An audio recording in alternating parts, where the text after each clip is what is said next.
Imagine estar dirigindo para casa e em poucos minutos tudo para de repente. O transporte colapsou, linhas de abastecimento falharam e milhares ficaram presos no frio.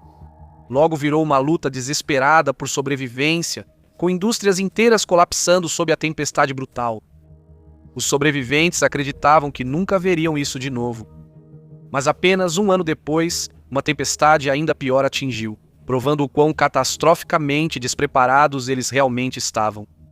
Esta é a história das nevascas de 1977 e 1978 e de como elas paralisaram os Estados Unidos.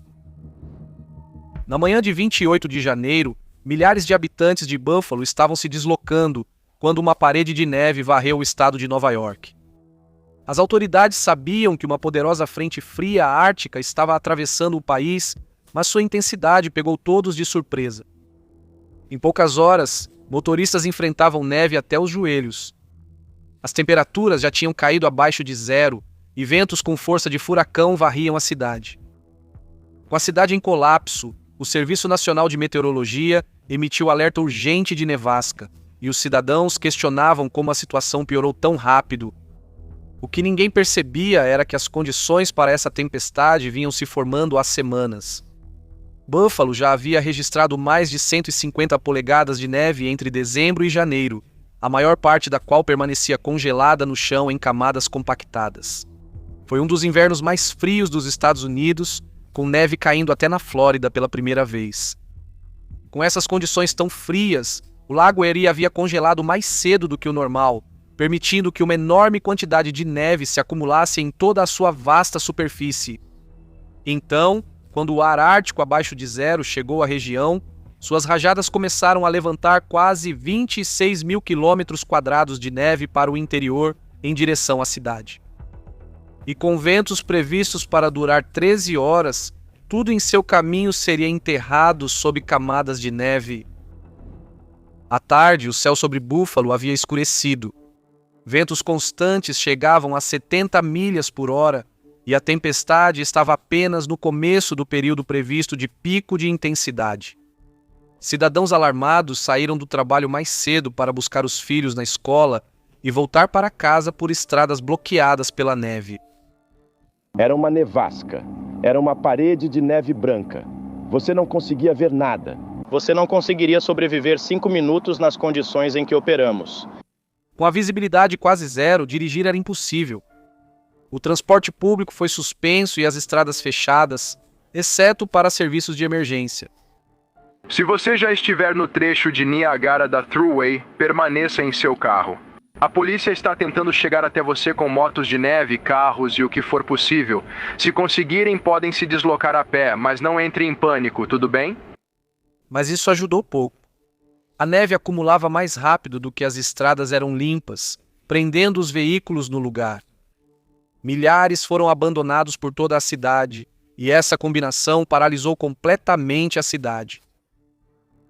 No início da noite, os socorristas também ficaram presos junto com todo mundo. Então, grandes partes da cidade ficaram sem cobertura de emergência. E quando a noite caiu algumas horas depois, a sensação térmica chegou a até menos 50 graus Celsius.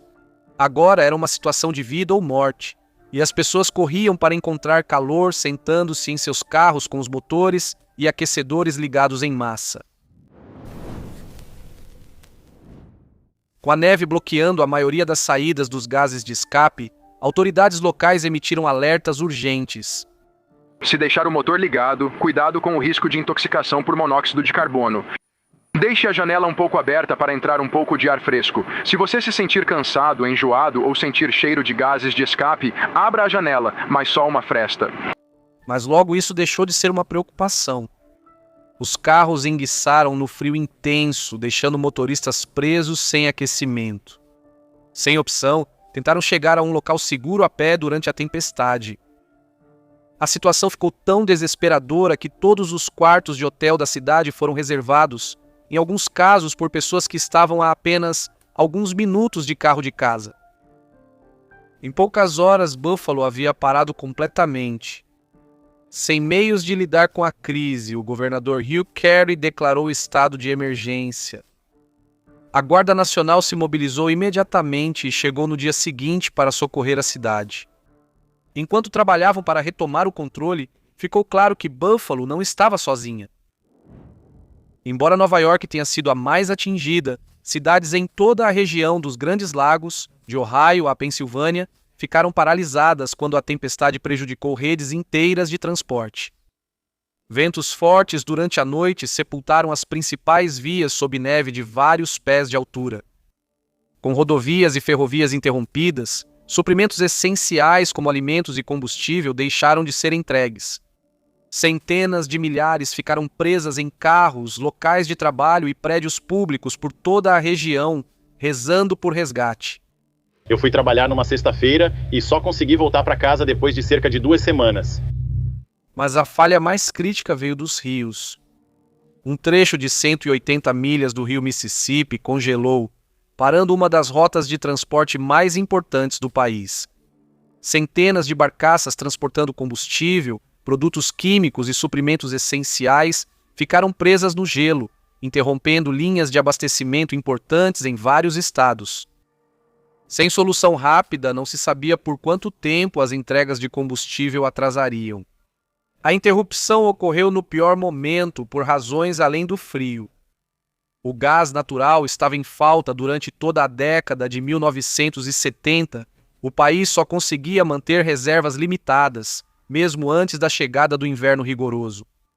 Com as rotas de abastecimento cortadas, um sistema já sobrecarregado chegou ao ponto de ruptura. Com a crise iminente, autoridades pediram que as pessoas reduzissem o aquecimento e economizassem energia, mesmo com temperaturas perigosamente baixas. E mesmo com o uso reduzido, milhões de pessoas agora corriam o risco de ficar sem aquecimento em uma das piores nevascas já registradas. Nos dias seguintes, o número de vítimas começou a aumentar. Muitos tiveram queimaduras pelo frio e até ferimentos leves ficaram perigosos sem atendimento médico. O período foi perturbador para os trabalhadores que limpavam as estradas. Descobriram que várias pessoas morreram congeladas em seus carros ou de exposição ao frio a pé, provavelmente após se desorientarem em meio à visibilidade praticamente nula. Só no centro de Buffalo, cerca de 13 mil pessoas ficaram presas, o que levantou temores de que milhares de pessoas morreriam em toda a região. No dia 1º de fevereiro, as comunidades de toda a região estavam à beira do colapso, e para alguns, a sobrevivência agora dependia das ações dos outros. Um dos atos mais heróicos foi realizado pelo patrulheiro Carl O. Reese, do Departamento de Polícia de Buffalo. Apesar de sofrer com dores no peito, Reese enfrentou as condições adversas para entregar medicamentos que salvariam vidas a cerca de 220 pessoas que buscavam refúgio em um restaurante. Realizando várias viagens arriscadas entre o restaurante e o hospital, ele garantiu a entrega de medicamentos essenciais, como insulina e remédios para o coração, a quem precisava. Após trabalhar incansavelmente por 25 horas consecutivas, Reese sofreu um ataque cardíaco fatal justamente quando a tempestade começava a diminuir. Mais de 60 pessoas perderam a vida como resultado da nevasca, e a gravidade do desastre foi tão grande que o presidente Jimmy Carter declarou vários condados como áreas de desastre federal. Com a recuperação da região, as pessoas retomaram devagar suas rotinas, acreditando que o pior já passara. Não seria a última vez que enfrentariam tempestade assim. Um ano depois, outra forte tempestade de inverno varreu o meio-oeste e o nordeste dos Estados Unidos. Só que desta vez foi muito mais destrutiva. Rotulada como uma tempestade perfeita, foi uma convergência de vários sistemas meteorológicos que acontece uma vez a cada geração, combinando nevascas intensas, ventos com força de furacão e temperaturas congelantes em uma nevasca prolongada e devastadora. A previsão era de que o pior aconteceria entre 25 e 27 de janeiro, e as autoridades pediram que as pessoas se preparassem. Infelizmente, após semanas de tempestades, muitos já não levavam mais o alerta a sério. Nós sabíamos na noite anterior que estava chegando, eles deram um aviso por volta das 10 horas da noite, um alerta de nevasca. Mas eles dizem isso com frequência, então não levamos muito a sério, não estávamos realmente preparados para isso. Dessa vez, A tempestade despejou até 1 metro de neve em vários estados, e mares violentos castigaram as áreas costeiras ao mesmo tempo. A interrupção foi inédita em comparação ao ano anterior, deixando vastas áreas dos Estados Unidos praticamente intransitáveis por uma semana. O congestionamento foi tão grave que Cruz Vermelha e Guarda Nacional foram acionadas para entregar ajuda, alimentos, montar abrigos e resgatar os que ficaram isolados. E assim como em 1977 o gás natural já estava em falta. Mas a situação piorou porque os ventos destruíram linhas de energia em vários estados, deixando milhares de pessoas sem água, eletricidade ou aquecimento por dias. Esses ventos também empurraram fortes marés de tempestade para o interior ao longo da costa da Nova Inglaterra, destruindo prédios e inundando comunidades inteiras.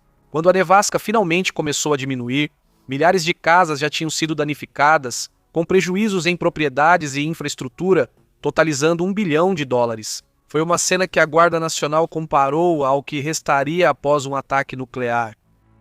À medida que as consequências da tempestade se desenrolavam, começaram a surgir relatos sobre aqueles que perderam a vida. Tragicamente, isso incluiu uma criança de 1 ano que morreu congelada após o aquecedor usado para aquecer a casa móvel da família parar de funcionar. Ele foi uma das quase 100 vítimas da tempestade.